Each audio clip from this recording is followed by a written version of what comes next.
অসুবিধা মানে আমি এটা আচলতে মুখেৰে ক'ব নোৱাৰি কেনেকুৱা অসুবিধা যদি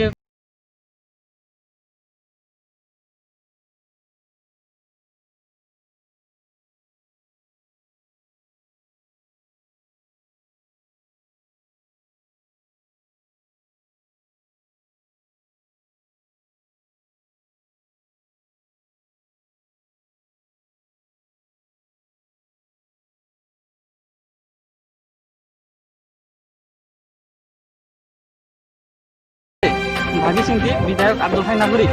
ইয়ার স্থানীয় বিধায়ক হিসাবে নির্বাচিত করলে কিন্তু ঠিক বিধায়ক আব্দুল হাই নাগরিক একই অবস্থা এখন গাঁৱৰ প্ৰতি কোনো গুৰুত্ব দিয়া পৰিলক্ষিত হোৱা নাই কিন্তু আমি বাৰম্বাৰ জনাইছোঁ যিহেতু বিধায়কে জনাইছোঁ কিন্তু আমাৰ অনুৰোধৰ প্ৰতি কোনো গুৰুত্ব দিয়া নাই নিৰ্বাচন অহাৰ লগে লগে তেখেতে আহি আমাক আবহাওয়া পৰা প্ৰতিশ্ৰুতি দি যায় আৰু নিৰ্বাচন যোৱাৰ পিছৰ দিনৰ পৰাই ফলাফল ঘোষণাৰ পিছৰ দিনৰ পৰাই আকৌ 5 বছৰলৈকে অপেক্ষা কৰিব লাগে সেইটো দলৰ মুখখন এবাৰৰ কাৰণে চাব